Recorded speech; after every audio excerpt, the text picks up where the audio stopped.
I do a little capsule on the social model of disability, which I promised you. So by now you've watched the video which I've suggested Jita to upload, the first 8 minutes of the video, and you've probably been able to extract some ideas from there about the social model of disability. I've used that video many times with teachers, and it's really powerful if you have enough time to get them to really, discuss what they're getting out of it.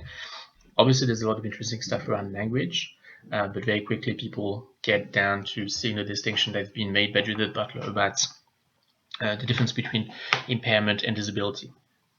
And so that's what the social model is about, of disability is about. It's actually about saying that disability is not an inherent characteristics of individual. It's not something you can label people with. That it's actually, that's what impairment is. So impairment is people's individual embodiments, and that, yes, does exist, and that is individual, and that is a characteristic of people. But disability is not that. It's an interaction between people's individual embodiment and the way we design the social environment. So when the social environment is designed in such a way that people's individual embodiments can fit in through an inclusive design process, that person will not have the perception of disability. So the wheelchair example is really very easy and sort of easy for people to embrace. So if that artist who is living, she's living in San Francisco, she can get on the bus, she has public transport, she can work, she can go on her leisure. It's the most accessible city in the world, she says. If you then put that person in Montreal, where the public transport is not accessible, often leisure is not accessible, so every day that same person would then have a perception of disability. So it's an interactionist concept. It's not the impairment. Disability is the friction between the impairment and an environment that is not designed to embrace the impairment, individual impairments, that one and others, or the embodiments of people, because it's not designed inclusively enough.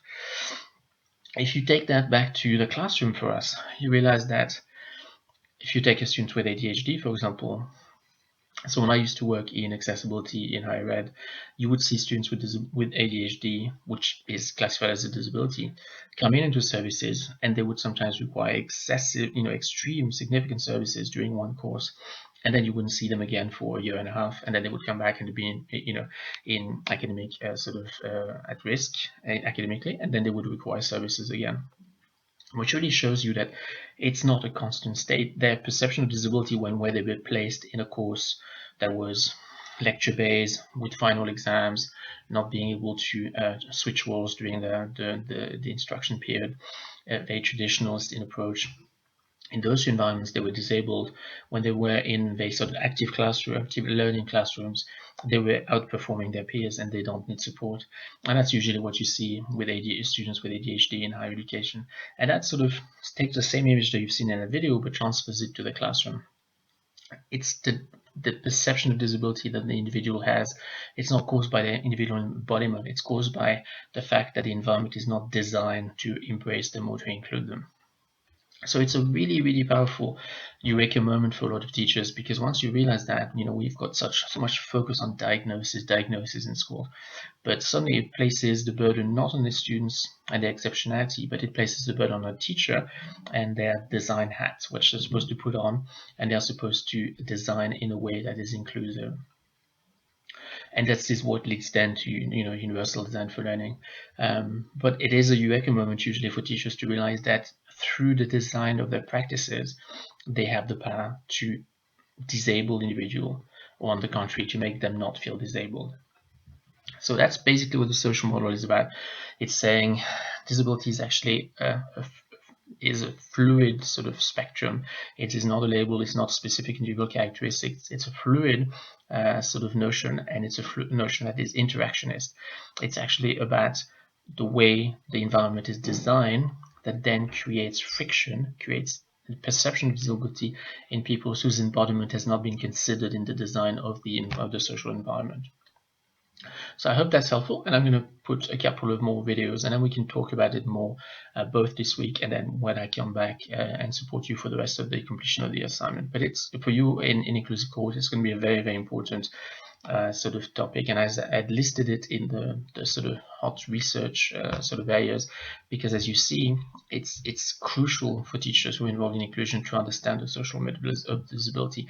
It's been around for 30 years, by the way, so you've got scholars such as Colin Barnes in the UK, he's retired now, Tom Shakespeare as well, scholars that have been writing, particularly in England, on this for 30 years.